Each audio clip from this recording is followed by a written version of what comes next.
par la suite.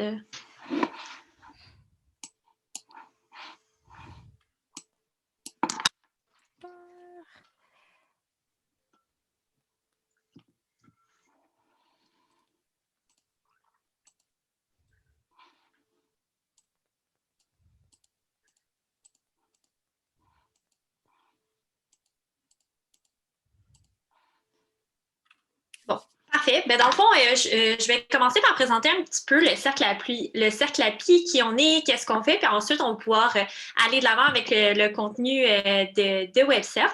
Donc, le cercle API, qu'est-ce que c'est? C'est une initiative qui a été créée par le CQC, qui est le Centre québécois d'innovation en commerce. C'est un projet de Numana, la grappe des technologies. Du Grand Montréal, mais qui est maintenant pan-québécois. Puis l'objectif, c'est vraiment de faciliter le maillage entre les entreprises technologiques québécoises et les commerçants. Donc, on est arrivé dans une situation où justement, on en parlait avec Ariane avant de se connecter, plusieurs solutions technologiques existent au Québec, mais souvent, on n'est pas au courant des solutions québécoises ou on les connaît moins que les géants, par exemple Mailchimp, WordPress, Wix, etc. Et on va avec celles-là parce qu'on les connaît, puis on passe à côté de belles opportunités de découvrir des solutions qui sont souvent aussi abordables, meilleures, puis aussi qui peuvent offrir du soutien et du service en français, ce qui n'est pas négligeable, surtout quand on commence. Donc, dans le fond, nous, on veut vraiment faciliter la collaboration avec les fournisseurs pour pouvoir ensuite faire rayonner l'achat local, puis vous aider dans votre transformation technologique. Puis la transformation technologique, pour nous, c'est très large. Ça peut être de simplement mettre un outil de prise de rendez-vous sur votre page Facebook pour faciliter l'achalandage jusqu'à mettre sur pied une plateforme 100% transactionnelle. Donc, dans le fond, on peut mettre l'autre slide. On a maintenant 2 cercles API au Québec. Donc, on a un cercle à Laval. Donc, on appelle ça un Living Lab. Donc, c'est un endroit où on fait des consultations gratuites avec nos conseillers qui sont des étudiants formés en commerce intelligent. Le local était situé au Centropolis. Par contre, Scoop, on déménage. Donc, il devrait réouvrir là, à la fin février au Centre Laval. Il va être beaucoup plus petit, puis on va toujours avoir le studio de live shopping. Donc, ça va être possible de venir utiliser notre matériel pour faire des lives, puis aussi consulter nos conseillers. Puis, on a un cercle API qui va ouvrir à Vaudreuil-Soulanges imminemment sous peu. Là, on prévoit l'ouverture la semaine prochaine. Puis, dans cet endroit, il va y avoir les casiers connectés qui vont être offerts gratuitement.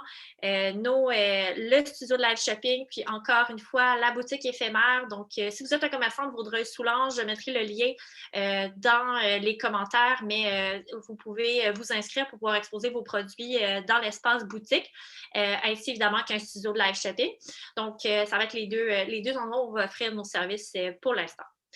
Puis, dans le fond, c'est ça, nos services consultation, comme je vous disais, dans l'orientation numérique, mais on a aussi des ressources gratuites qui sont sur notre site Internet, là, qui sont accessibles à les commerçants qui sont à l'extérieur de Laval et de Vaudreuil-Soulanges. Donc, plusieurs articles de blog. On a un guide de marketing numérique. On a un guide sur le live shopping qui devrait sortir d'ici la fin de la semaine.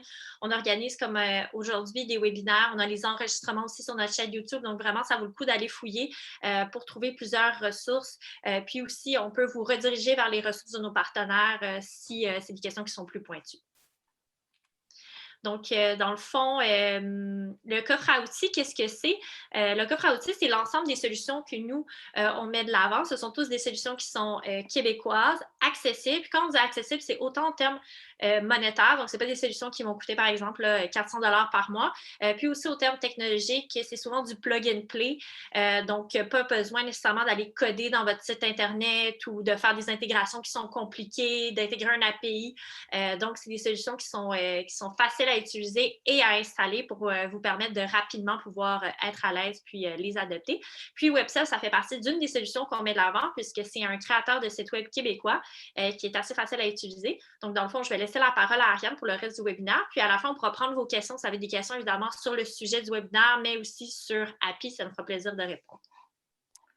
Super, bon, on va commencer ça. Donc, je m'appelle Ariane, je suis la chargée aux communications chez WebServe. WebServe qui est un produit fièrement québécois depuis plus de 10 ans. Donc, si je peux dire quelques mots sur WebServe, bon, tout le monde connaît les gros de ce monde, par exemple les Squarespace, les Wix, les WordPress, mais il y a un éditeur qui fonctionne beaucoup du côté de la France et qui est fait à Québec, qui est WebServe. Donc, c'est un éditeur qui est facile à utiliser avec une équipe totalement québécoise. une équipe située à Québec qui est multidisciplinaire, qui vient des quatre coins du monde. Donc, on a travaillé pour créer un éditeur qui soit facile à utiliser. Et le but premier de l'entreprise a toujours été d'aider les entrepreneurs à se lancer. Donc, que ce soit pour tous nos produits, on a toujours eu cette volonté-là de pouvoir aider les entrepreneurs à se partir, à se lancer en affaires. Donc, ça a toujours été notre but depuis nos débuts. En fait, WebSolve est un produit de la compagnie Novaxis Solutions et Novaxis Solutions a vraiment créé une expertise dans la création de produits SaaS pour les entrepreneurs. Donc, on a différents produits. On a aussi un logiciel de facturation qui s'appelle Momenteo et un logiciel pour créer ses logos qui s'appelle Free Logo Design. Donc, on vend quand même beaucoup à l'international.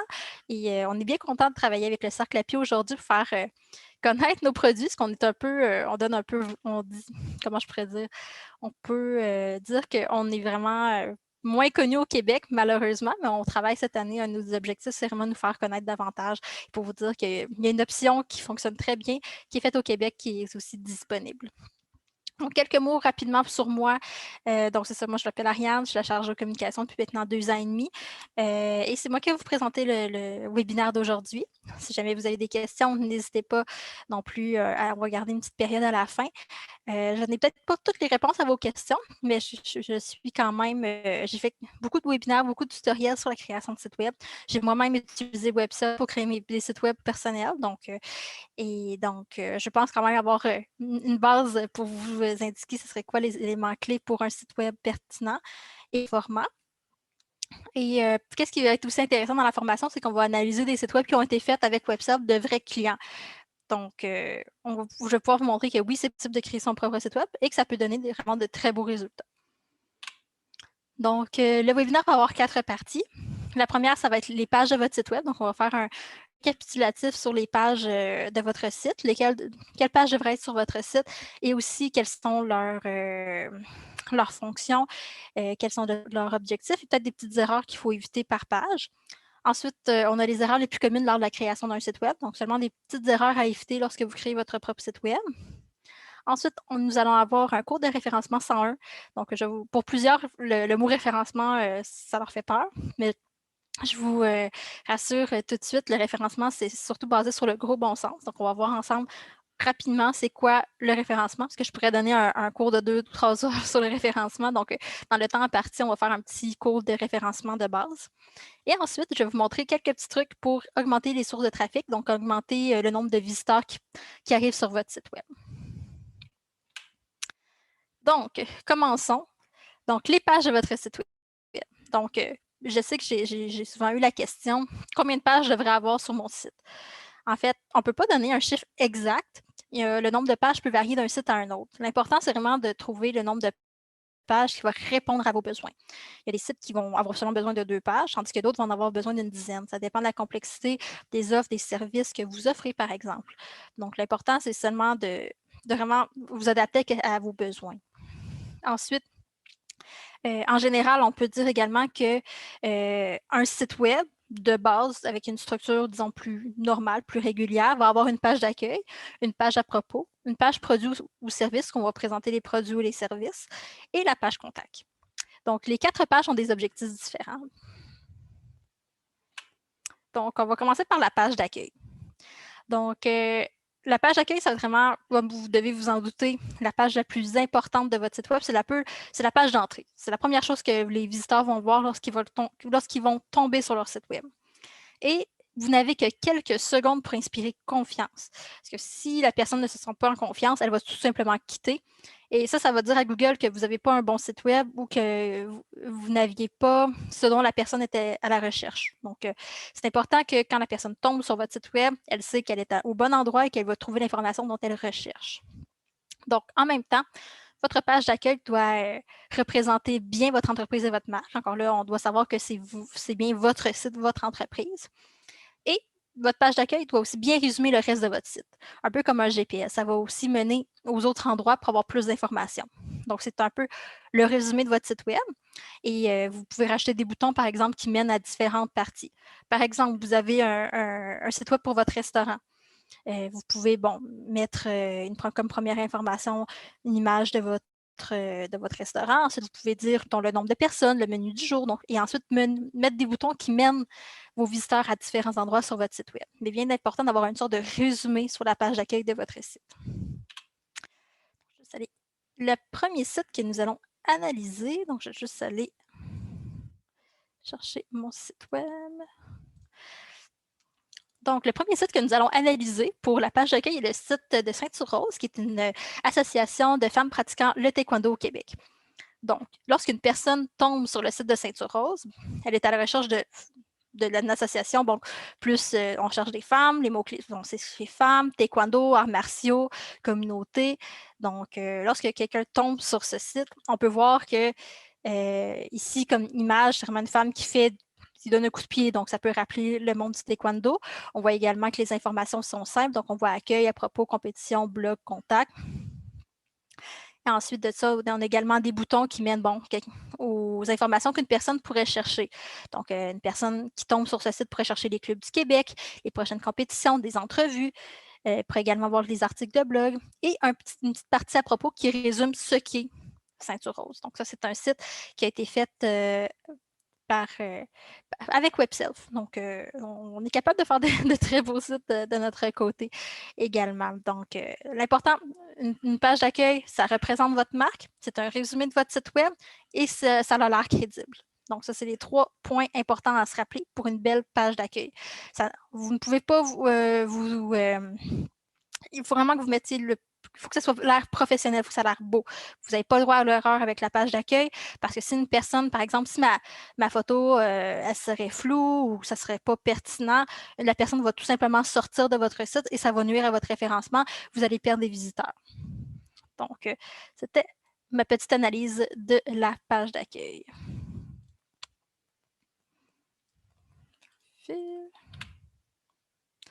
Ensuite, nous avons la page à propos. Plusieurs personnes pensent que la page à propos, ce n'est pas une page qui est tant importante. Toutefois, c'est souvent la page qui va permettre de créer un lien entre vous et votre client potentiel, de montrer que vous êtes vraiment une entité crédible, que vous êtes un professionnel, que vous avez un petit quelque chose qui intéresse la personne qui visite votre site. Donc, votre page à propos, elle doit servir à vous présenter, à raconter votre histoire, mentionner que vous êtes unique. Donc, en quoi vous êtes unique. Donc, un peu comme j'imagine que vous avez déjà entendu le mot-clé storytelling. Montrer en quoi vous êtes différent, c'est quoi votre parcours, c'est quoi vos idées. C'est important de le montrer parce que c'est ça qui va vous permettre de vous démarquer de la compétition. Puis, n'ayez pas peur de le mettre dans votre page à propos.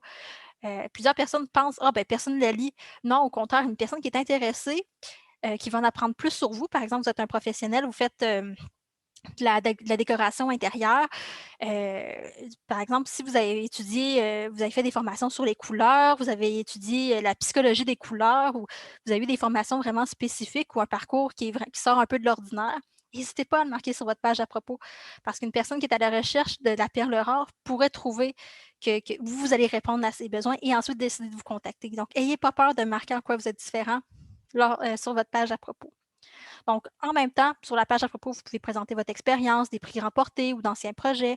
Vous pouvez parler aussi de vous, qui vous êtes, tout simplement. Et la page à propos, c'est vraiment là pour créer un lien de confiance et de crédibilité. Montrer que vous n'êtes pas un robot, vous n'êtes pas une compagnie basée en Chine dont personne ne connaît. Donc, c'est comme, prenez le temps de rédiger une belle page à propos. Donc, on a un deuxième site à analyser. J'ai adoré la façon que les titres de Charlevoix ont apporté ce site. Je vais aller chercher.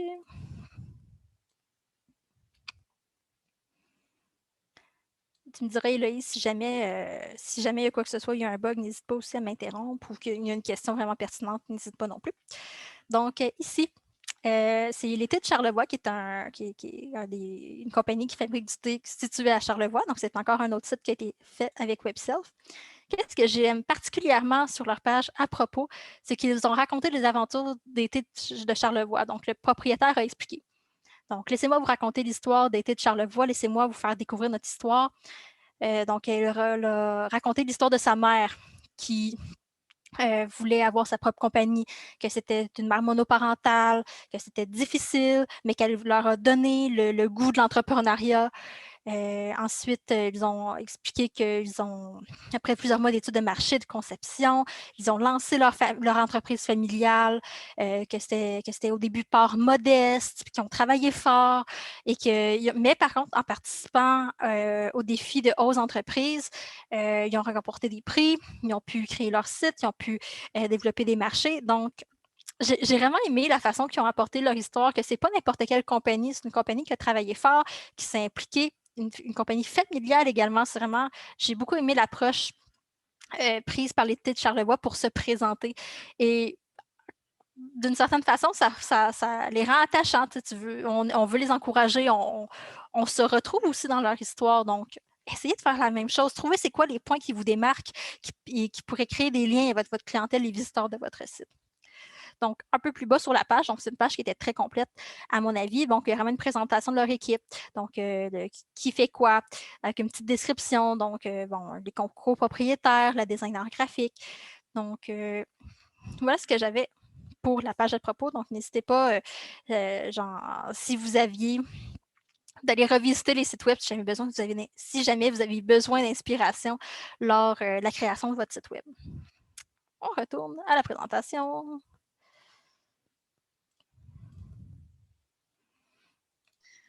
Oui, dans le fond, on va vous envoyer un email à la suite du webinaire, puis on pourra mettre tous les sites Internet qui ont été utilisés en exemple là, pour que vous puissiez les consulter par la suite. Super. Donc, c'est ça. C'est vraiment des personnes comme vous qui ont créé les sites, qui n'avaient pas nécessairement un doctorat en création de web ou qui ne savaient pas coder. Donc, c'est vraiment avec un éditeur qui est facile à utiliser, il existe beaucoup d'outils, souvent qu'on n'est pas au courant, mais qui sont vraiment là pour vous donner un petit coup de main. Et il y a certaines choses qui peuvent vous paraître difficiles à faire, mais que quand on s'essaye, on peut découvrir que c'était pas si difficile que ça finalement. Donc, il y en a pour certains, c'est la création d'un site web, d'autres, c'est pour leur comptabilité. On sait qu'en étant entrepreneur, vous avez à mettre beaucoup de chapeaux, mais n'hésitez pas à essayer. Puis les choses que vous n'aimez pas, moi, je vous invite à déléguer tout simplement. Donc, on a comme prochaine page à analyser les pages de votre site web. Donc, la page produits et services. Donc, c'est comme le nom l'indique, c'est la page que vous allez présenter ce que vous offrez. Donc, la page produit, la page service. Et après avoir présenté, j'offre par exemple les services de décoration d'intérieur, j'ai une expertise en salle de bain, comme produit, je vends par exemple des sacs en cuir. Vous savez à quoi ça peut ressembler. Toutefois, important de noter, essayez de mettre dans la page produits et services toutes les questions qu'un client potentiel pourrait avoir. En plus d'avoir une description complète des produits, posez-vous la question où vous allez peut-être le remarquer surtout avec les médias sociaux, les personnes qui vous contactent, est-ce que la livraison est comprise? Quelles sont les dimensions de votre produit? Quel est pour le remboursement, comment ça fonctionne? Donc, pensez à toutes les questions que pour avoir un client potentiel et insérez les réponses dans la page produits et services. Pourquoi? Parce que si une personne est à la recherche d'une information, il est intéressé par votre service, par votre produit, mais il sent qu'il y a quelque chose qui lui manque pour pour vous contacter ou faire une commande, il y a des chances qu'il va tout simplement laisser faire, puis il va aller passer un autre appel. Donc, soyez le plus précis possible et n'hésitez pas à les rajouter des petites descriptions, des petites réponses à des questions que vous allez voir avec le temps. Donc, vos clients vont être votre meilleure source d'informations pour savoir qu'est-ce qui leur manque pour pouvoir procéder à un achat ou bien à vous contacter pour une solution. Ensuite, et pour présenter vos services, on vous invite également d'avoir des visuels attrayants. Donc, prenez des belles photos de qualité. Donc, actuellement, la plupart des téléphones cellulaires peuvent vous permettre de prendre des belles photos. Donc, il y a quelques petites notions de base qui peuvent être mises. Par exemple, la lumière, comment placer les systèmes. Donc, il y a plein d'articles de blog, il y a beaucoup de tutoriels sur YouTube qui peuvent vous aider à prendre des belles photos. Si jamais vous ne pouvez pas, pour l'instant, utiliser les services d'un photographe professionnel. Petite chose à faire attention, toutefois, ne mettez rien de superflu. Donc, c'est important que si vous voulez présenter un service ou un produit, de mettre l'emphase, de mettre l'accent sur votre produit, donc les photos de votre produit. Donc, si vous mettez trop d'éléments, ça se pourrait que votre client soit comme perdu puis ne sait pas où donner de la tête. Donc, si par exemple, vous présentez votre nouveau service, mettez l'accent sur votre service, mettez la description du service, mettez les images du service. Si vous présentez un autre service, laissez un petit espace, présentez le deuxième service. Donc, c'est seulement pour être certaine que toute l'information et toute la structure de votre site web soit bien respectée. Et ensuite, n'hésitez pas à utiliser des boutons appel à l'action de guider vos clients. Donc, comme si c'est un produit, vous voulez probablement qu'ils l'achètent, donc mettez un bouton « Acheter mon produit ». Si vous offrez un service et vous voulez qu'un client vous contacte, rajoutez un bouton pour dire Me contacter ». Donc, dites à vos clients comment faire pour la prochaine étape. Donc, guidez-les pour la prochaine étape. Ça va tout simplement faciliter le processus et améliorer l'expérience utilisateur. Troisième site d'analyse, je vais vous le chercher.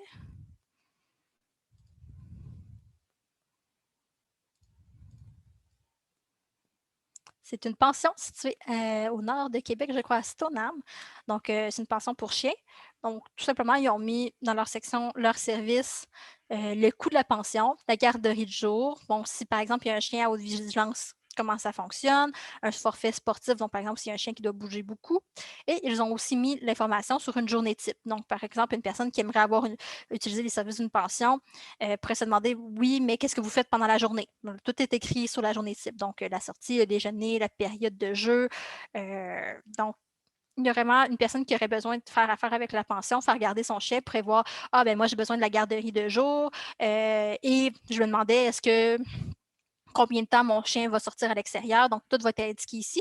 Donc, en ayant toute l'information, la personne peut alors continuer et décider de vous contacter pour prendre les services. Donc, c'était un petit exemple avec le site Pension Cœur de Loup.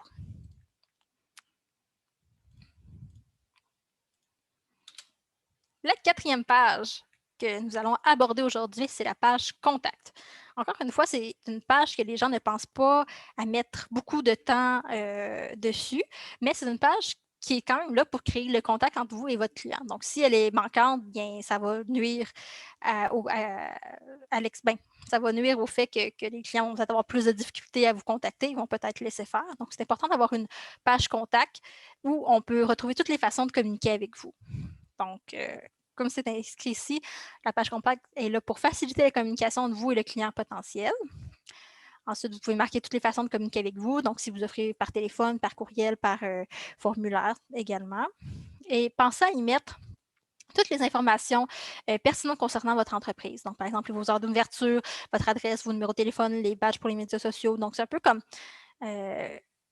donc, si vous avez, par exemple, une boutique, donc savoir c'est quoi les heures ou stationner, donc toutes les informations qui vont aider votre client à atteindre votre magasin, à votre boutique, ça va être un plus pour tout le monde à la fin. Donc, ça va éviter aussi que la personne vous contacte ou arrive, il n'y a pas de stationnement ou là, vous étiez fermé ou vous prenez seulement la livraison. Donc, faites un petit résumé sur votre page contact de toutes les informations pertinentes pour votre clientèle cible, pour soit communiquer avec vous ou soit aller directement à votre boutique ou faire affaire avec vous. Nouvel exemple. J'ai vraiment aimé l'exemple que je vais vous présenter. C'est pas ici. Prendre le bon site. Cassonade et compagnie, c'est une compagnie, je crois, sur la rive nord de Laval. C'est une pâtissière, elle fait des magnifiques gâteaux.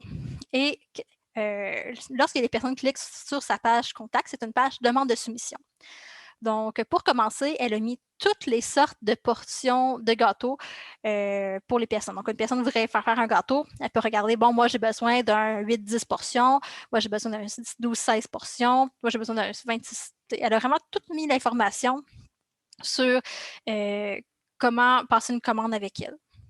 Ensuite, elle a mis l'information sur le fonctionnement. Donc, par exemple, elle est située à Sainte-Marthe-sur-le-Marc. Ça doit prendre, il faut réserver 2 semaines à l'avance. Ensuite, on peut réserver une date. On peut, si jamais il y a des allergies, les formats et tout. Donc ici, elle a également un bouton pour connaître les disponibilités pour les créations personnalisées. Donc ici, on peut remplir le formulaire. Donc nom, email, numéro de téléphone, type de vêtements, donc le type de gâteau. Et en remplissant ça, donc le client, c'est exactement ce qu'il commande et la pâtissière, c'est exactement ce qu'elle doit faire également. Donc, elle n'a pas besoin de faire du va-et-vient avec le client, bon, quelle sorte de gâteau vous voulez. Et il y a peut-être moins aussi de chances qu'il y ait de mésentente d'informations qui ont mal été communiquées. Donc, tout est bien informé pour que l'expérience utilisateur soit efficace. Et un petit peu plus loin, oui, Ah, excuse-moi, non, Ariane, vas-y. on a une question de Mélanie Racine qui demande est-ce que les petits icônes de contact en bas à gauche peuvent remplacer la page de contact? Donc, des fois, les petits icônes qu'on va voir avec le email ou. Pour la version mobile, je dirais que oui. Pour, par exemple, une version mobile de votre site, moi, j'irais, je suis un peu plus vieux jeu, j'irais avec une page contact. Mais si, par exemple, vous n'avez pas d'informations ou vous avez vraiment, comment je pourrais dire, ce que vous offrez est quand même relativement simple. Par exemple, vous n'avez pas de boutique avec un lieu où vous avez seulement besoin d'une adresse courriel pour communiquer avec votre client. Ça se pourrait que la page contact, vous pouvez la mettre, par exemple, dans le pied de page et que ça soit suffisant pour vous. Mais si, par exemple, vous avez des petites spécificités, comme un peu Cassonade et compagnie, qui avait vraiment, par exemple, si quelqu'un veut faire une soumission, quel type de gâteau, toutes les informations pertinentes pour passer leur commande, peut-être plus avoir une page contact serait plus pertinent. Donc, je ne sais pas si j'ai répondu à la question correctement. Donc, la plupart du temps, je dirais avec une page contact, mais si la personne peut mettre toutes les informations pour contacter, il peut avoir tout simplement dans le pied de page une carte ou le numéro de téléphone, c'est aussi possible également. Oui, dans le fond, Mélanie dit que c'est ça, c'est dans le cas d'un site web transactionnel où il n'y a pas de boutique sur place. Donc, c'est complètement en ligne. Euh, si la personne est transactionnelle, j'irais peut-être avec une page contact avec des informations pour sécuriser le client, dans le sens où expérience personnelle, j'ai déjà acheté en ligne, j'ai déjà eu à faire un retour et je ne trouvais pas les coordonnées de la personne. Puis finalement, j'ai jamais été capable de faire mon retour, mon remboursement. Puis ça m'a un peu fâché sur le coup parce que avoir su, ben souvent quand il y a une page contact, c'est un site web qui va être crédible, parce qu'on va voir, bon, il y a par exemple une adresse où il y a un lieu, où il y a une personne en arrière de la compagnie. Donc, je pense que la page contact, surtout pour une boutique en ligne, pour un site transactionnel, peut montrer que vous êtes une entité crédible, qui existe, qui a pignon sur rue, et peut-être que vous, de votre côté, du côté de la page contact, vous pourriez mettre une sorte de petite foire aux questions.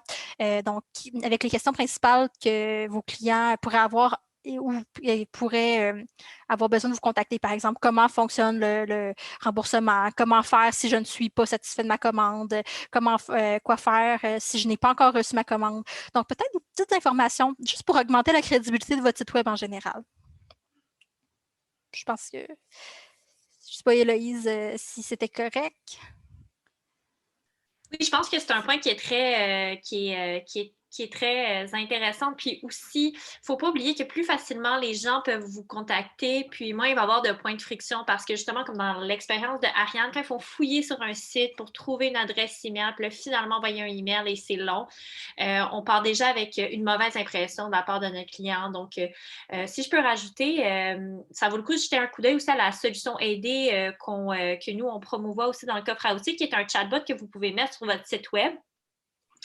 Qui est peu coûteux. Vous pouvez voir sur le site d'Acheton Plus ici, là, il y a le petit compte Posez vos questions sur API. Ça permet aux gens de poser des questions directement. Vous pouvez demander aux gens de laisser leur email ou numéro de téléphone, puis vous pouvez les contacter par la suite. Donc, ça peut être une option aussi si vous ne voulez pas faire peut-être une page complète, juste mettre les trucs les informations dans le bas de votre page, puis avoir votre chatbot et faire votre suivi avec ça. Donc, une autre option peut-être.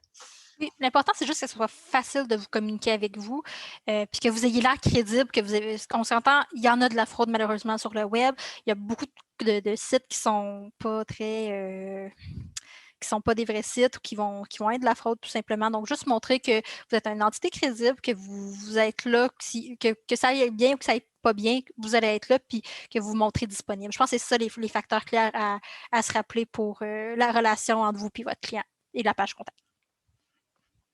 Donc, Donc, c'est ça ici. Vous voyez également, juste pour terminer, il y avait également un formulaire de contact général. Et la personne explique aussi pourquoi il n'y a pas de numéro de téléphone sur son site, parce que tout simplement, elle disait qu'elle avait beaucoup de demandes de téléphone et elle avait souvent les mains dans la pâte et ne peut pas répondre au téléphone. Donc, elle préfère répondre aux clients une fois lorsqu'elle est disponible et prête à prendre les commandes. Tout simplement. Donc, c'est le genre de petites informations qu'on peut retrouver. Elle a également mis une map, une carte d'où est-ce qu'elle est. Et elle a remis également son adresse courriel si jamais il y avait quoi que ce soit. Donc, c'est vraiment une page contact très complète, mais qui est spécifique aux besoins de cette cliente-là, tout simplement. Parfait. On retourne. Oups. Parfait. Donc, on va voir 8 erreurs communes des sites web en général. Donc, c'est des erreurs que je vois fréquemment, donc pour vous aider à créer un site web qui est professionnel, qui est crédible. Donc, des petites erreurs à éviter. Pour commencer, utiliser trop de polices différentes. Lorsque vous utilisez trop d'éléments disparates, ça crée un résultat qui est peu harmonieux et qu'on voit tout de suite que vous n'êtes pas une entité crédible ou professionnelle. Donc, utilisez au maximum 3 polices différentes. Nous, on conseille 2. Par exemple, une police pour vos titres, une police pour vos textes. Et évidemment, la police pour vos textes, c'est important qu'elle soit lisible. Donc, il y en a qui aiment bien les polices qui sont très artistiques, mais c'est toujours important que l'information se rende à votre visiteur. Donc, visez peut-être une police plus artistique pour vos titres, mais gardez une police plus neutre, plus facile à lire pour vos textes. Ensuite, utilisez trop de couleurs différentes. Un peu comme pour le nombre de polices, quand vous utilisez trop de couleurs, ça peut donner un résultat qui n'est pas harmonieux. Ça donne aussi l'impression que ce n'était pas un site professionnel. Donc, on vous conseille un maximum de 3 couleurs principales. Mais plusieurs personnes vont me dire, oui, mais j'ai besoin d'utiliser du blanc, j'ai besoin d'utiliser du noir. Oui. Il y a un outil que j'aime vraiment beaucoup, peut-être que je pourrais le rajouter. Ça s'appelle Couleurs, c'est COOLORS. Ça permet de créer des palettes de couleurs de 5 couleurs. Des palettes aussi de couleurs qui fonctionnent ensemble. Vous allez avoir des teintes plus foncées, plus pâles. Donc, par exemple, si votre couleur de base est le bleu, vous choisissez par exemple bleu, et ensuite, ça va vous donner des choix de couleurs qui vont bien avec cette teinte-là. Donc, j'adore cet outil pour me créer des palettes de couleurs. Donc, vous pourriez utiliser une couleur principale avec une couleur, par exemple, pour l'arrière-plan qui est plus neutre pour qu'on voit bien le texte et peut-être une couleur pour les titres ou les choses un peu plus importantes ou comme les boutons, par exemple. Vous pourriez utiliser une autre couleur plus vive. Donc, pour les boutons, principalement, pour les actions que vous voulez que votre clientèle prenne, n'hésitez pas à utiliser des couleurs vives. Je pense que si je reprends juste rapidement le site de Ceinture Rose, je pense que je l'avais pas loin. Donc, si je reprends Ceinture Rose, donc on voit ici que les boutons sont en rose. Et la palette de couleurs, bon, on voit du gris, on voit du rose, on voit du blanc et on voit du noir. Donc, du noir ici. Donc, on voit 4 couleurs, mais vu que le rose est la couleur principale, on voit quand même que le résultat reste harmonieux. Donc, n'hésitez pas non plus à utiliser du blanc au besoin. Ça fait quelque chose de plus épuré et c'est très tendance, tout ce qui est minimaliste, tout ce qui est simple actuellement, que ce soit pour les logos, que ce soit pour les sites web. Donc, n'hésitez pas à utiliser le blanc. Ensuite, dans les erreurs les plus communes, avoir trop de contenu sur une même page. Chaque élément que vous mettez sur une page a un poids visuel. Donc, si vous mettez trop d'éléments, trop de contenu, ça crée une obésité visuelle. Donc, ça a l'air, désolé, pogné, ça a l'air écrasé, ça n'a pas l'air harmonieux. Donc, c'est important de garder de l'espace entre les différents éléments. Et de toute façon aussi, si vous mettez trop d'éléments, par exemple trop de vidéos, trop de photos, trop de texte, peut-être un peu moins, mais beaucoup des images et des vidéos ou des petites widgets, des petites applications, ça va créer une page qui est lourde. Et une page qui est lourde, c'est une page qui est longue à télécharger. Et une page qui est longue à télécharger est souvent moins bien référencée par les moteurs de recherche. Donc, c'est important que vos pages puissent se télécharger vite. Et pour cela, il faut quand même avoir un certain équilibre entre le contenu et leur poids. Donc, c'est seulement d'utiliser quelques images par page et utiliser des images qui sont pertinentes. Et un truc aussi, c'est d'aller utiliser des... Moi, j'utilise souvent Tiny PNG pour juste aller réduire le poids des images qu'on met sur un site pour tout simplement avoir toujours une vitesse de téléchargement qui est intéressante. En même temps, de ne pas avoir assez de contenu sur une même page est un no-no, quelque chose à éviter. Donc, tout simplement, mettez les textes, mettez tout ce qui est pertinent à propos de votre entreprise. Si vous voyez, par exemple, que vous avez seulement un paragraphe d'éléments pour une page, vous pourriez peut-être l'ajouter à une page qui est déjà présente, par exemple. Donc, tout simplement, avoir un bon équilibre à avoir trop de contenu puis avoir pas assez de contenu. Donc, il faut que ça aille la peine quand même que vous passez du temps sur une page et que votre visiteur, surtout, prenne le temps d'aller sur votre page. Ensuite, erreur quand même fréquente et évitable, c'est de laisser des fautes d'orthographe ou des informations qui ne sont plus à jour.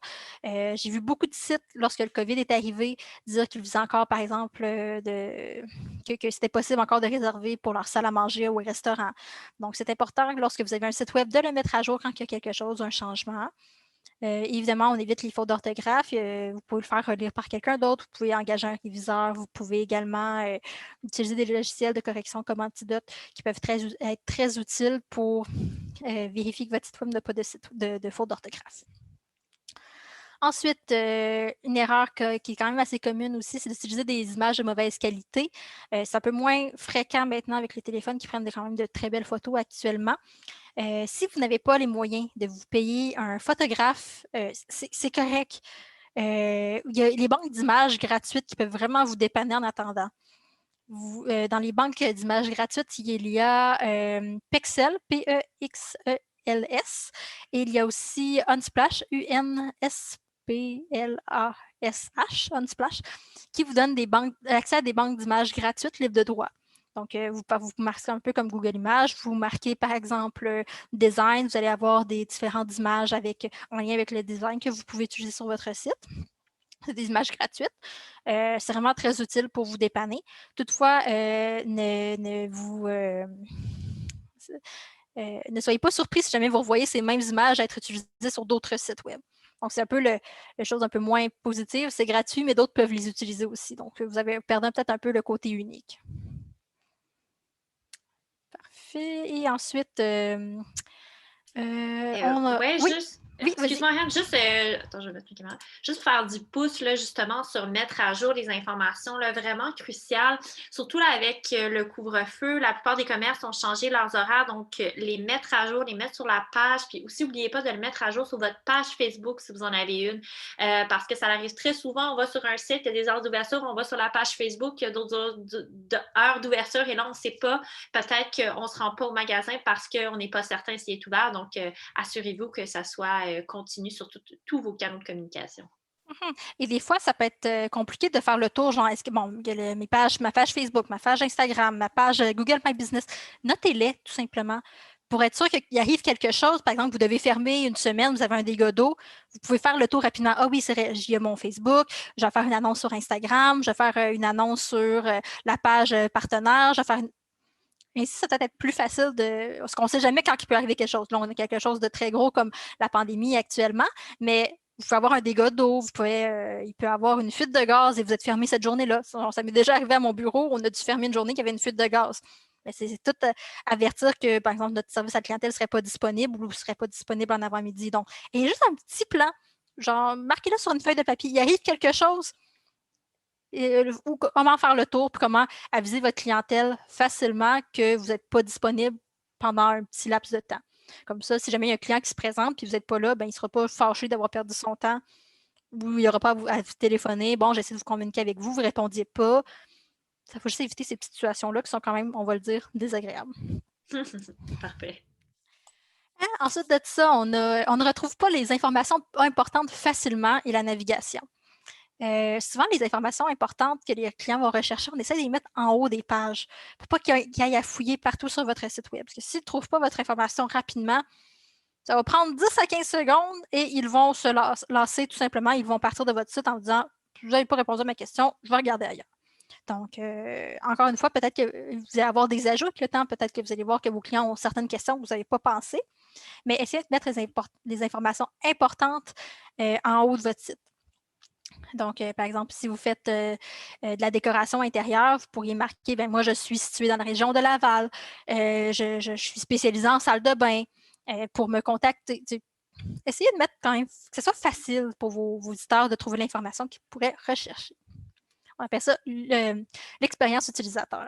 Puis, n'hésitez pas à demander à vos amis, à votre famille, d'essayer votre site web avant de le lancer. C'est vraiment souvent, ils peuvent être un peu plus critiques avec nous pour dire « Ah, ça ne marche pas » ou au contraire, peut-être qu'ils vont vous donner moins de commentaires, mais testez-le, votre site. Comme ça, quand votre visiteur va tomber dessus, il va avoir été testé, puis ça va répondre plus facilement à ses besoins. Finalement, dernier point, ne pas avoir une version mobile de votre site. La plupart des éditeurs actuellement vous permettent d'avoir créé une version automatique de votre site pour les téléphones, pour le mobile. Mais c'est important de vérifier que, vous avez une version mobile de votre site puis que ça s'affiche bien. Parce qu'il y a de plus en plus de personnes qui vont passer par leur téléphone pour aller chercher des informations. Encore là, peut-être que c'est avoir une version peut-être résumée de votre site en version mobile, donc pas avoir besoin d'avoir des longs textes, mais l'information qu'une personne pourrait aller chercher facilement.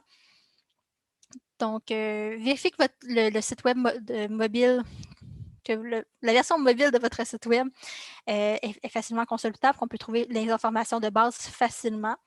Donc, je pense que c'est même plus que 50% ces temps-ci des visites qui vont se faire sur un site, sur un téléphone. Donc, important, si votre site web n'est pas compatible avec les smartphones, avec les téléphones, c'est le temps en 2021 de le faire, là, parce que c'est plus de 50% des visites qui vont se faire par un téléphone. Donc, très, très, très, très, très important.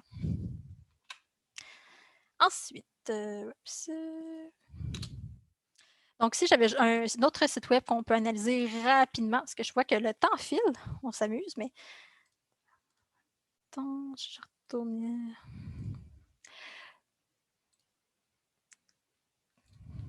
Donc ici, j'ai un site web qui a été fait par une cliente anglophone de WebSelf, donc je l'aimais bien. Donc, sur sa première page, on voit que c'est une personne qui est une esthéticienne, donc elle fait Premium Skincare, Top Beauty Specialist. Elle a mis 2 boutons, donc pour découvrir ses services, pour prendre un rendez-vous. Donc, dans le premier moment, donc une personne arrive, « Ah, moi, je fais déjà affaire avec cette personne-là, je veux prendre un rendez-vous », clique, elle est acheminée, elle est envoyée au bon endroit. Donc, une personne qui veut savoir, « Ah, ben moi, je veux savoir, est-ce que tu fais de l'épilation, tel type », elle clique sur « Service », ça mène directement au bon endroit. Donc, avec un petit mot ici, « Welcome ». Moi, j'aurais peut-être rajouté un peu plus de contenu pour sa première page, que la première page va être aussi la page la plus référencée. Mais on voit quand même son adresse. On trouve également ses badges pour les médias sociaux en bas, dans le pied de page. Sinon, la petite chose que j'aurais aussi peut-être fait différemment, c'est qu'elle utilise 4 polices différentes sur sa page. Donc, il y a une police pour son logo, il y a une police ici pour qu'est-ce qui est marqué, il y a une police pour ses boutons, une autre police pour son en-tête. Donc, moi, j'aurais essayé peut-être, surtout aussi Make an Appointment, peut-être que ça se lit plus ou moins. Je serais peut-être avec une police différente et j'aurais peut-être réutilisé la même police comme dans son sous-titre pour l'en-tête. Donc, c'est vraiment un peu plus des petits détails, mais qui font à la fin toute une différence. Mais on voit quand même, on tombe sur la page d'accueil, on sait quand même que c'est une personne qui travaille dans le domaine de la beauté et elle mène directement au bon endroit. En même temps, avec les pages qui peuvent être visitées aussi en haut à droite.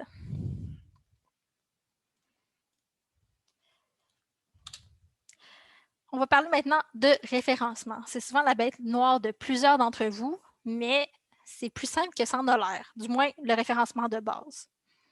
Donc, si on y va avec la définition, le référencement, c'est l'ensemble des efforts effectués pour mieux positionner votre site web dans les résultats de recherche comme Google, Bing ou Yahoo. Donc, en gros, c'est comment faire en sorte pour que Google aime votre site et le classe parmi les premiers résultats. Et bon, une personne pourrait dire, ouais, mais pourquoi c'est important d'être bien référencé? Pourquoi? Est-ce que ça vaut vraiment la peine de mettre tous ces efforts-là pour que Google aime mon site? Oui, parce que cela permet à votre site web d'être trouvé plus facilement, d'augmenter votre visibilité, votre crédibilité ainsi que vos ventes. En d'autres mots, plus votre site web va être affiché haut sur les moteurs de recherche, plus vous allez avoir de visiteurs, plus que vous avez de potentiel de vente. Donc, oui, c'est important que Google aime votre site. Donc, et pourquoi c'est important? Pourquoi Google reste le plus important des moteurs de recherche? C'est que à ses débuts, il a tout simplement lancé la mode de classer les sites selon la pertinence. Donc, au lieu de, par exemple, quelqu'un qui ferait une recherche restaurant à Laval, au lieu que dans le temps où les sites web étaient classés par annulaire et qui aurait mis les sites web, des restaurants de Laval en ordre alphabétique, par exemple, Google va plutôt rechercher, bon, restaurant à Laval, bon, il va aller chercher tous les sites web qui correspondent à ça. Et il va aussi aller chercher les plus pertinents. Donc, quelqu'un qui utiliserait le mot-clé Laval, ou si, par exemple, on recherche restaurant de sushi à Laval, ben, il va aller chercher vraiment tous les restaurants en lien avec Laval et avec sushi. Et ensuite, il va aller vérifier lequel est le meilleur et ensuite les classer sur sa page recherche. Donc, ici, j'ai un petit exemple. J'ai juste marqué boulangerie Laval. Bon, TripAdvisor est un site immense, donc c'est difficile de compétitionner avec les gros sites qui existent depuis longtemps.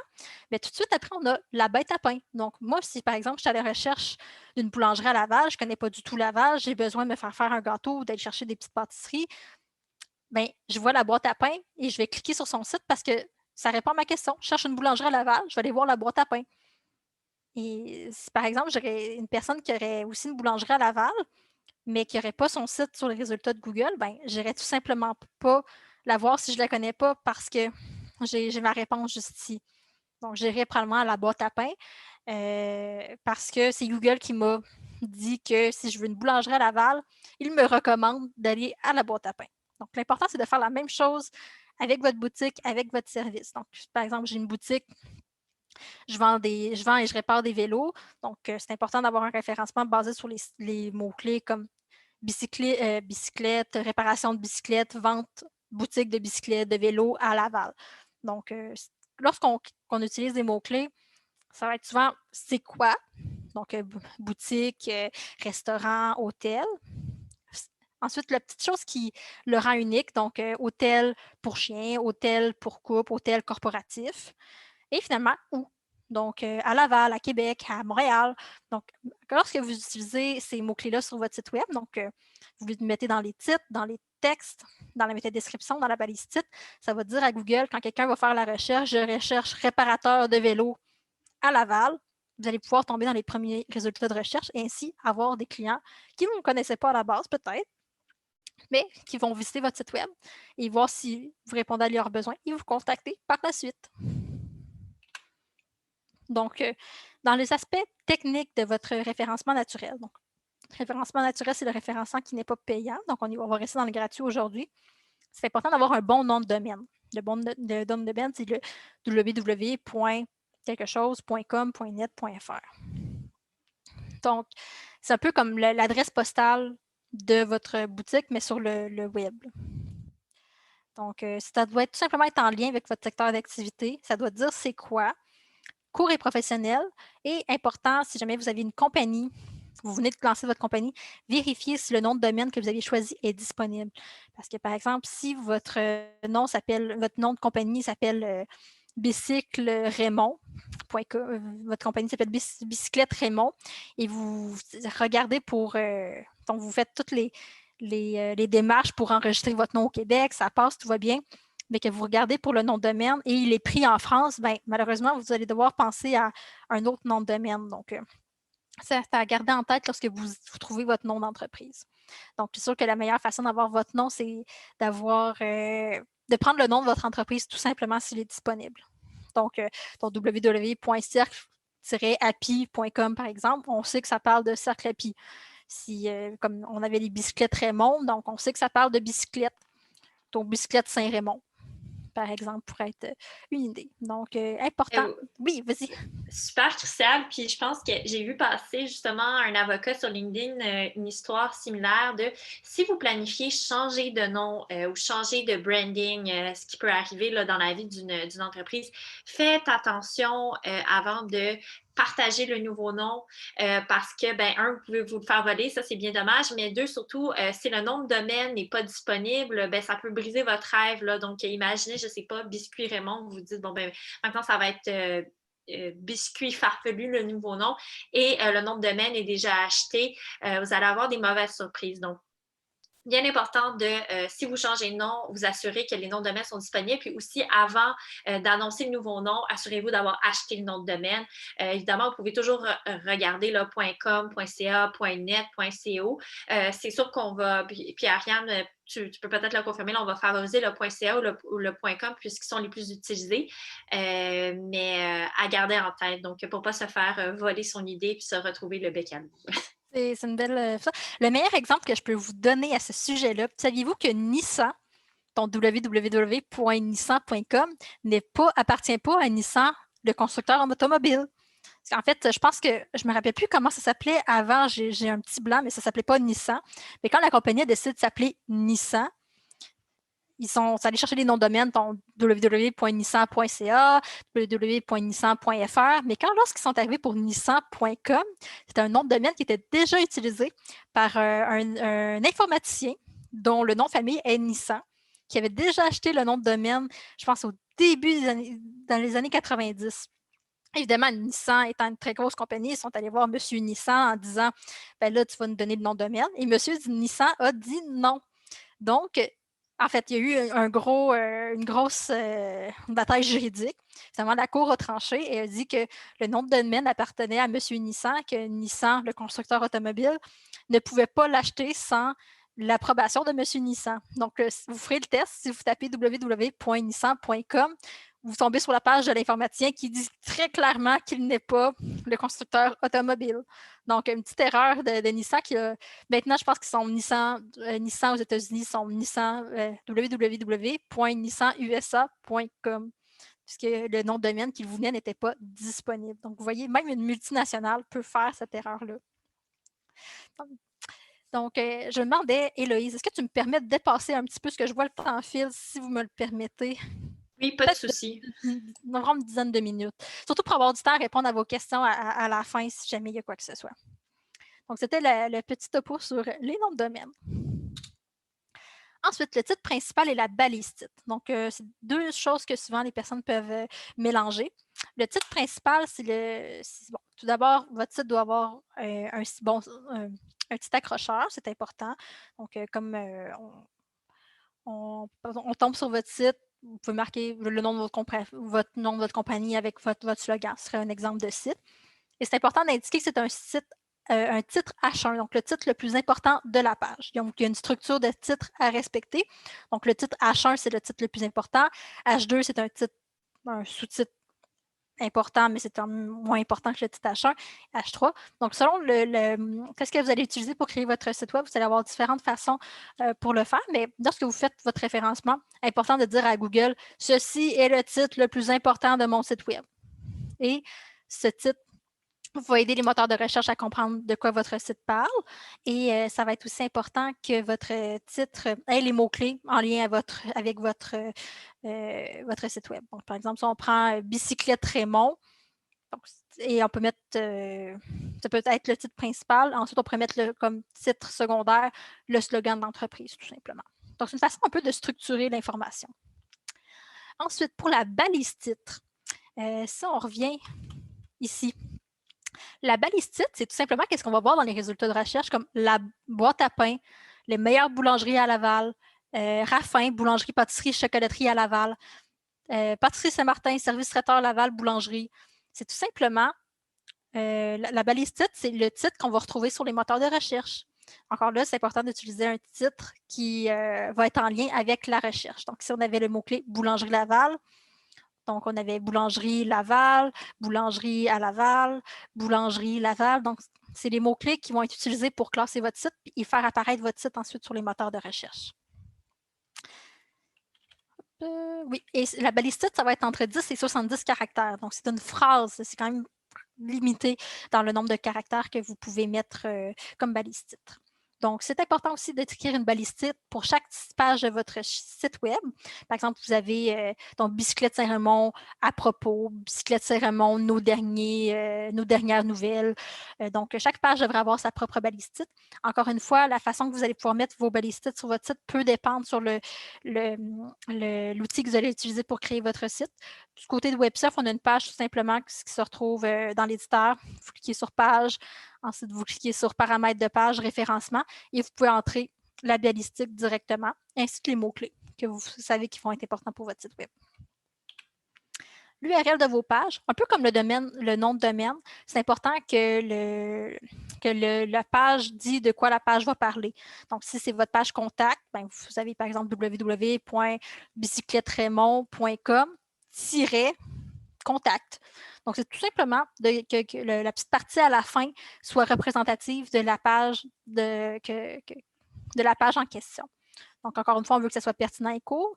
Et c'est important de changer le nom de l'URL de vos pages. Par exemple, ce n'est plus pertinent. Par exemple, vous aviez une page moto, mais vous n'offrez plus de moto. Ben, vous changez, par exemple, bicyclette, juste que ce soit toujours pertinent avec la recherche que les personnes font.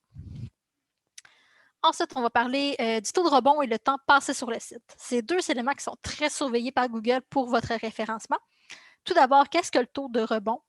Le taux de rebond, c'est tout simplement le pourcentage de personnes qui visitent votre site, restent quelques secondes, 2, 3, 4, 5, font absolument aucune action et s'en vont. Donc, plus votre taux de rebond est haut, plus cela indique à Google que votre site n'est pas crédible, vous n'avez pas répondu aux besoins du client ou il a mal indexé votre site.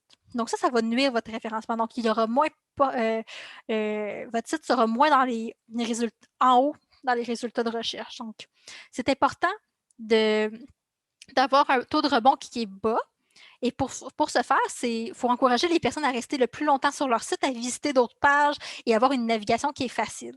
Un peu comme l'exemple qu'on avait tantôt ici. Quand on tombe sur le site de Rosa Del Mar, on voit tout de suite c'est un site d'esthétique, c'est ça que je recherchais. Et ensuite, on a deux boutons, un pour les services. Donc, on clique dessus, on fait une action, on va visiter une autre page. Et sinon, on a Make an Appointment, on clique dessus pour aller prendre un rendez-vous, par exemple. Donc, c'est important de créer des actions à travers votre site pour encourager vos visiteurs de visiter les différentes pages, différentes sections, que ce soit facile à naviguer également.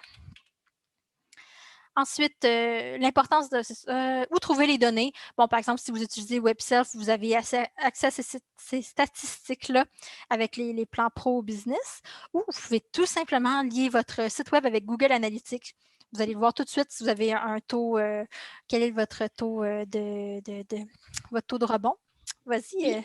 On a une petite question d'Alexandre Morin de savoir c'est quoi un pourcentage qui serait considéré comme haut ou bas pour le taux de rebond? Qu'est-ce qui serait comme un bon benchmark pour savoir si on performe bien? Je sais que ça change souvent. Par cœur, je ne pourrais pas dire actuellement c'est quoi.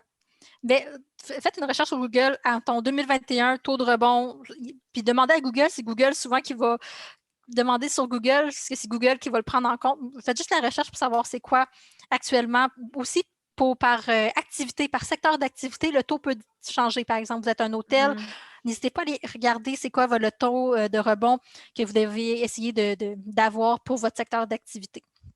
C'est sûr, oui, vas-y. Oui, ben c'est ça. Ben, je veux ton avis là-dessus, mais je pense que c'est un point important. Il faut savoir aussi que si les gens cherchent seulement une information, par exemple, votre adresse, ils la trouvent sur la première page, ben, peut-être que la session va être très courte, mais c'est peut-être pas négatif. Donc, il faut en prendre et en laisser. Oui, c'est ça. C'est seulement d'essayer par exemple, la personne, elle est à la recherche de votre adresse. Souvent, c'est qu'elle vous connaît déjà. Il y a déjà eu un contact. Elle sait déjà ce qu'elle recherche. Mais c'est surtout pour les clients potentiels qui ne vous connaissent pas nécessairement.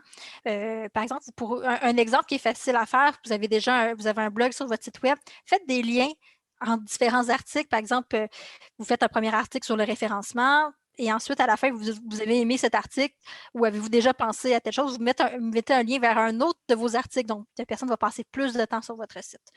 Encore là, comme tu dis, il y a des sites one page, par exemple, des sites avec une seule page. C'est un peu plus difficile de faire des actions à travers, par exemple, un article de nouvelles, par exemple. Une personne tombe sur un article, va lire l'article, va s'en aller. Donc, c'est un des éléments qui est surveillé par Google. Ce n'est pas tout, mais c'est quand même si vous avez l'occasion sur votre site web de créer différents liens entre différents chemins entre différentes sections de votre site, ça va inciter. Évidemment, il faut que les liens soient faciles à utiliser, mais ça peut inciter les personnes à passer plus de temps sur votre site et avoir un taux de rebond intéressant. Encore là, le taux de rebond, c'est en quelques secondes. Donc, si la personne passe une dizaine de secondes, ben, plus elle passe de temps, mieux c'est pour vous. Donc, une personne qui recherche votre adresse va tomber sur votre site, va défiler la page, peut-être passer 3, 4, 5 secondes. C'est un court laps de temps, mais ça passe quand même plus de temps que genre, je suis tombée sur un site, c'est quoi ça, je m'en vais. Donc, il y a peut-être cette petite Parfait. nuance-là à apporter. Merci. Super. Ensuite, les mots-clés. C'est souvent, c'est une des choses les plus importantes. Je l'ai expliqué un peu tantôt.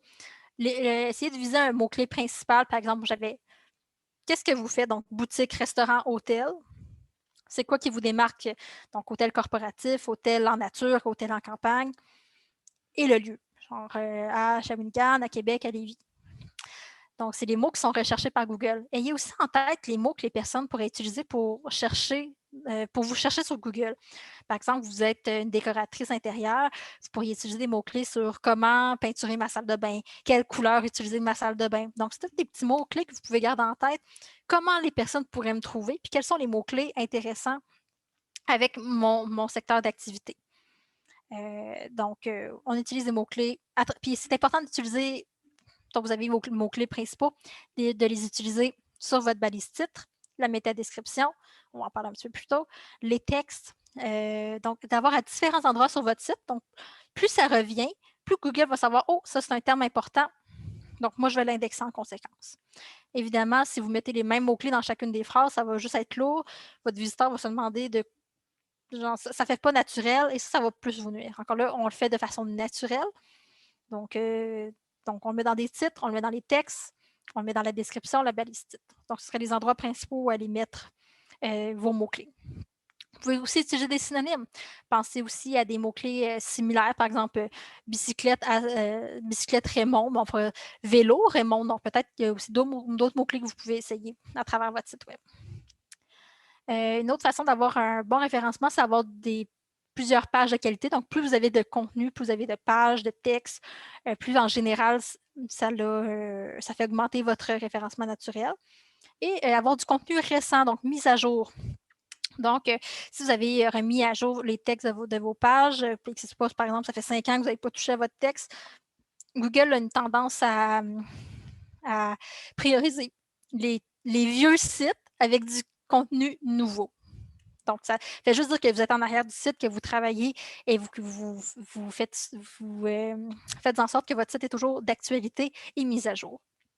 Une option à ce sujet-là, c'est d'avoir un blog. Donc, vous rachetez un article une fois par mois sur un sujet. Si je reprends mon exemple de décoratrice d'intérieur, ça pourrait être quelles sont les couleurs de l'année, quelles sont les couleurs à ne pas utiliser dans une salle de bain, quelles sont les couleurs, les couleurs que vous avez jamais pensé utiliser pour votre cuisine qui vous donneront un super look. Donc, des petits articles, pas besoin d'en lancer un par jour, une fois de temps en temps, et ça va vous créer des autres chemins vers votre site web, une autre porte d'entrée vers votre site web. Je donne un exemple personnel. J'écris des livres et j'ai écrit des articles de blog sur des entrevues avec d'autres auteurs. Et c'est une personne qui ne me connaît pas, mais qui fait une recherche sur l'auteur avec qui j'ai fait une entrevue, va tomber sur mon site et ensuite peut-être me découvrir. Donc, pensez les blogs plusieurs personnes pensent que les blogs sont morts. Moi, je dis que ça peut être encore un bel outil ça crée des portes d'entrée secondaires à votre site web. Ensuite, une autre chose importante pour votre site, c'est d'avoir des liens entrant vers votre site web, aussi appelés les backlinks. Donc, en fait, c'est des liens qui mènent à votre site web. Si, par exemple, vous avez un hôtel, ce serait important que vous soyez, par exemple, sur TripAdvisor, parce que c'est un gros site qui peut vous apporter du trafic. Donc, les façons d'avoir des backlinks, vous pouvez, par exemple, les médias sociaux, mettre votre site web sur vos pages de médias sociaux pour inviter les gens donc, vous avez une page Facebook où les personnes veulent vous contacter ou vous cherchez une information plus spécifique, peuvent aller visiter votre site web. Donc, le plus que vous aurez de backlinks venant de sites fiables, crédibles et pertinents, plus, cela va augmenter également votre autorité aux yeux de Google. Genre, oh, si ces personnes réfèrent à ce site-là, ça doit être un site important. Donc, c'est quelque chose également qui est important à garder en tête lorsque vous créez votre site web ou vous faites votre référencement, que votre site peut se retrouver à différents endroits sur le web. Évidemment, un site web sans faute, parce que les fautes peuvent nuire à votre référencement. Parce que si Google n'est pas capable de lire le mot, donc faites une faute d'orthographe dans votre mot-clé, Google ne comprend pas c'est quoi votre mot-clé, il ne va tout simplement pas vous indexer avec ce mot-clé. Ça serait un peu dommage. Finalement, la métadescription. La métadescription qui est, si on retourne, le texte qui se retrouve juste en dessous de la balise titre. Donc, si on voit la boîte à pain, c'est 3 succursales à Montréal, à Laval, situées dans le quartier. C'est à la fois un restaurant, une boulangerie. Donc, c'est une petite description qui va résumer c'est quoi. Donc, la métadescription, c'est important d'utiliser évidemment les mots-clés qu'on a parlé tout à l'heure. Si je reviens. Et c'est entre 50 et 160 caractères. Donc, vous expliquez en quoi vous allez répondre à la question, vous expliquez qui vous êtes. Par exemple, si on prend l'exemple de Ceinture Rose, qui est l'association de femmes qui pratiquent le taekwondo au Québec, ben, la balise titre, c'est par exemple Ceinture Rose. Et ensuite, pour la métadescription, qui est entre 50 et 160 caractères, ça va être Association de femmes pratiquant le taekwondo à travers le Québec. On voit le mot association, femmes, taekwondo, Québec. Donc, on reste dans les mots-clés importants, mais ça résume bien de quoi le site va parler. Donc, encore une fois, entre 50 et 160 caractères, 50 et 250 caractères actuellement pour un des résultats optimaux. Dernière partie de votre site, on arrive à la fin. Donc, augmenter le trafic vers votre site. Donc, comment faire pour que vous ayez des visiteurs? Donc, vous pourriez avoir le plus beau des sites web, mais si vous ne le présentez pas, si vous ne prenez pas certaines actions, vous n'avez pas de visiteurs. Ça, c'est un peu dommage, surtout si votre site est vraiment magnifique. Donc, plus de trafic, plus de visiteurs, plus de ventes de base. C'est ça. Donc, comment faire pour faire connaître votre site web, surtout quand il en existe des milliards. Donc, n'oubliez pas, quand vous lancez votre site web, vous êtes en compétition avec tous les autres sites web qui existent depuis plus longtemps que vous. Donc, c'est un peu plus difficile maintenant d'apparaître sur les moteurs de recherche. C'est un peu plus difficile d'avoir des visiteurs parce que tout simplement, il en existe des sites web à l'infini. Donc, vous ayez un bon site web, vous répondez aux questions de votre clientèle et que vous faites votre référencement. Donc, comment augmenter le trafic vers votre site web? Prendre le temps de réaliser votre référencement pour aider Google. Parce que lorsque vous prenez le temps de mettre les mots-clés, de remplir les balises titres, les métadescriptions, Google va prendre le temps d'indexer votre site web. Et Google peut vraiment être votre meilleur ami pour avoir des clients, pour avoir des visiteurs. Mais pour ça, il faut respecter ces critères et créer un peu un site web en gardant en tête que ce soit facile à utiliser, que la personne peut bien visiter mon site web, avoir accès aux informations qu'il recherche pour avoir un taux de rebond qui est bas. Et finalement, pour bien marquer la balise titre, la métadescription avec les mots-clés. Comme ça, si une personne recherche les mots-clés, vous allez apparaître dans les résultats de recherche. Ensuite, comme je l'ai dit tantôt, pour augmenter les trafics vers votre site, avoir un blog. Vous pourriez être surpris par les articles de blog que vous écrivez. C'est une autre façon d'avoir accès à votre site web. Donc, comme j'ai expliqué, moi, j'ai un site d'auteur où je vends mes livres, mais j'ai également des entrevues avec d'autres auteurs. Les personnes font des recherches sur les auteurs en question, tombent sur mon site. Si on reprend l'exemple de la décoratrice intérieure, une personne qui voudrait savoir c'est quoi les meilleures couleurs pour une salle de bain, c'est quoi les couleurs tendances pour 2021, bien, si la décoratrice intérieure écrit un texte là-dessus, oui, je pense que... Non, mais c'est bon, mais j'ai un point à rajouter aussi pour le blog. Ça peut être aussi une bonne façon de répondre aux questions qu'on vous pose souvent. Si vous ne voulez pas nécessairement faire une page FAQ, si vous voulez faire des articles sur, disons, vous vendez des produits pour le visage, vous voulez parler d'une routine, par exemple, pour peau sensible, bon, ben c'est vraiment l'endroit idéal pour créer ce type de contenu. Puis après ça, quand vous avez des questions qui vous sont posées, vous pouvez référer à ces articles-là puis dire, bon, ben regardez, il y a tous les détails pour la routine peau sensible sur ce lien. Donc, ça peut aussi être un outil de vente à garder en tête. Ce n'est pas nécessairement obligé d'être des entrevues ou... Non, ça, il y a vraiment la possibilité d'écrire sur vraiment tout. Justement, si vous offrez des produits pour la peau, d'avoir une question sur la meilleure routine, une personne qui ferait la recherche, quelle est la meilleure routine pour mon type de peau, tombe ensuite sur un article qui vous explique quoi faire, puis ensuite vous dites quel produit de cette personne-là devrait utiliser. ben, c'est pertinent, la personne va faire « Ah, ben là, pour mon type de peau, je vais prendre tel produit, je vais acheter sur ce site. » Parce qu'elle a répondu à mes questions et à mes besoins. Donc, ça peut être très pertinent. Je sais que ça demande quand même du temps d'avoir un blog, mais comme j'ai dit, pas besoin d'en écrire un à toutes les semaines. Vous pouvez en écrire un par mois. Vous pouvez aussi demander comment c'est important de déléguer lorsque vous ne vous sentez pas à l'aise avec une tâche. Travailler avec un rédacteur de contenu, il y en existe de plusieurs qui sont pigistes, donc n'hésitez pas. Ensuite, augmenter le trafic vers votre site web. Utilisez les médias sociaux, tout simplement. Facebook, Instagram, YouTube. Donc, si vous faites des vidéos, donc n'oubliez pas d'insérer un lien vers votre site. Un que j'ai beaucoup, qui est souvent sous-estimé, c'est Pinterest. Par exemple, vous écrivez un article de blog, vous offrez un service spécial, vous prenez une belle photo. Pour ceux qui savent Pinterest, ce que c'est surtout une banque une bibliothèque d'images, donc on peut voir plein d'images, plein d'inspirations. Par exemple, si la personne, la décoratrice intérieure, elle vient de faire une super belle salle de bain, elle est vraiment belle, elle a la permission de prendre une photo, elle prend une photo, elle met comme l'image sur Pinterest et elle met un lien vers son site. Donc, une personne qui voudrait avoir hey, cette salle de bain est trop malade, je veux avoir la même, ben, elle pourrait ensuite visiter son site à partir de Pinterest. Donc, à voir si c'est pertinent pour vous, mais c'est un qui est souvent sous-estimé, mais qui peut vous apporter quand même des visites. Ensuite, pour augmenter le trafic vers votre site, faire des partenariats. Donc, essayez de trouver des partenaires qui sont complémentaires à vous.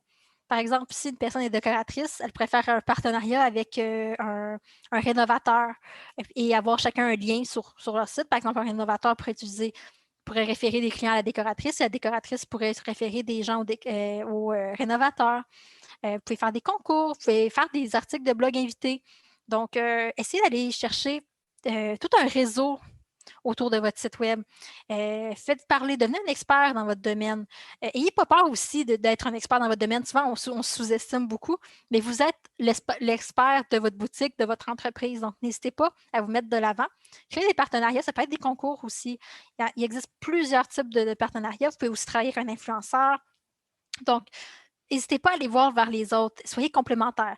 Un exemple que j'ai avec Momenteo, qui est un des produits, souvent, je vais faire des articles qui présentent un espace de coworking, donc un espace collaboratif. Donc, la personne répond à mes questions et souvent, elle va partager sur ses médias sociaux. Les personnes ne connaissent pas ensuite Momenteo, ils vont peut-être aller aimer la page. Donc, n'hésitez pas à aller voir comme j'ai dit, avec des partenaires pertinents et complémentaires aux vôtres. Et n'hésitez pas à les approcher. Souvent, on a plus de réponses positives que négatives. Finalement, vous pouvez faire aussi des campagnes publicitaires sur Google ou Facebook. Il y a le Google Ads puis Facebook Ads que vous pouvez faire des campagnes payantes. Et les annuaires et les associations. Donc, si votre boutique fait partie d'une association, d'un annuaire, n'hésitez pas à mettre un lien. Donc, si vous avez une page, justement, l'association des boutiques de Laval, n'hésitez pas d'ajouter un lien. Ça fait un backlink aussi et ça vous permet, si jamais une personne regarde le catalogue, trouve que vos services sont pertinents, pourrait cliquer et ensuite être un visiteur sur votre site web.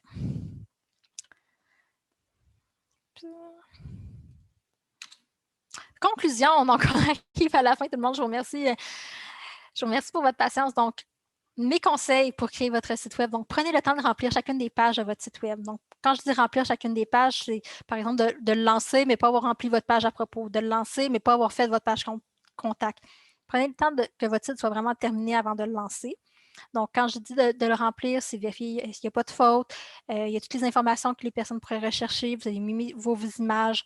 Donc, et vous avez fait le référencement de chacune des pages, vous avez mis la balise titre, la métadescription, vous avez inséré les mots-clés. Donc, prenez le temps de bien compléter ça. Et ensuite, évitez les erreurs qui nuisent à votre crédibilité. Donc, comme j'ai dit, comme mettre trop de couleurs, mettre trop de police, par exemple, ou mettre trop d'images, mais que c'est ça des images de mauvaise qualité. Donc, les erreurs que nous avons parlé un peu plus tôt.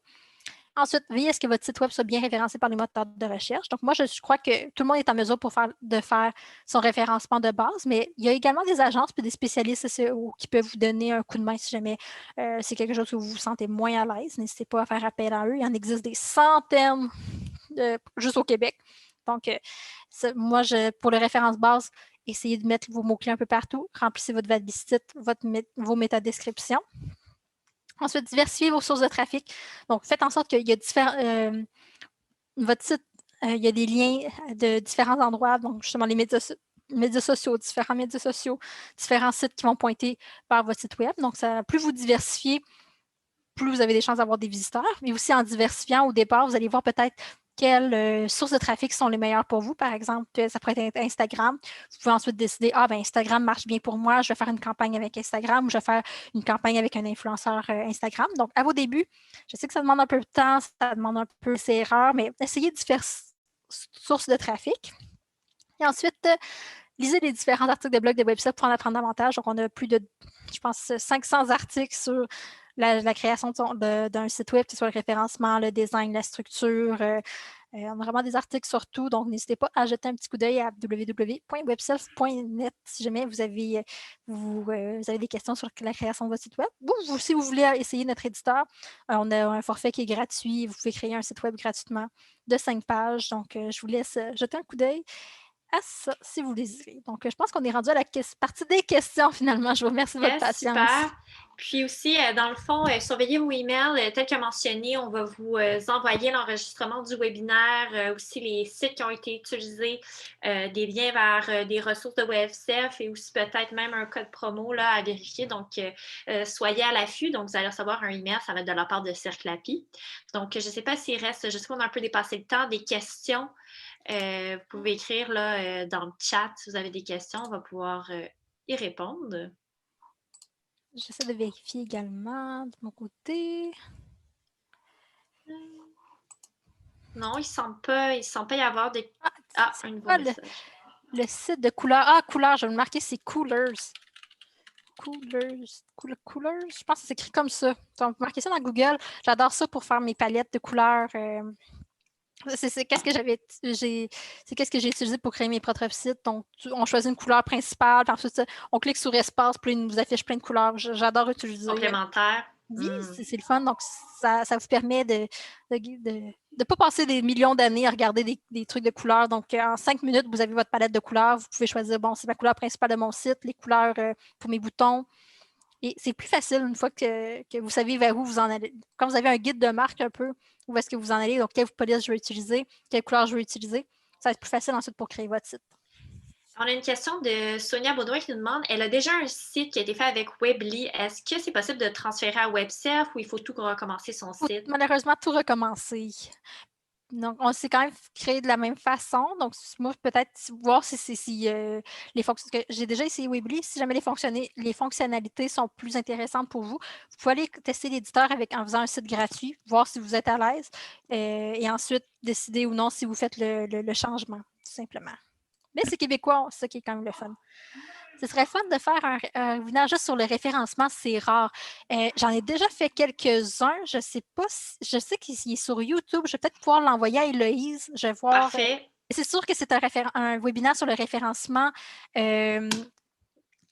Comment référencer son site website, mais il y a quand même des points que j'ai parlé aujourd'hui. Mais je peux envoyer le lien à Héloïse pour que vous puissiez jeter un petit coup d'œil si vous le désirez. Mais encore là, comme j'ai dit, c'est comment référencer son site webself, mais il y a les mêmes exemples un peu que aujourd'hui, on montre le référencement du site de Ceinture-Rose, qui est le site d'association des femmes qui font du taekwondo au Québec.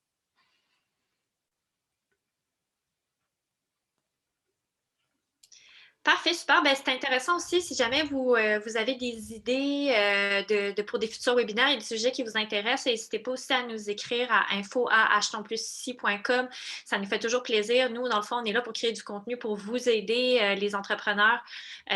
Donc, n'hésitez pas à nous écrire. Puis, comme discuté, l'enregistrement du webinaire va être disponible sur YouTube. Puis, je vais vous faire parvenir toutes les informations par email.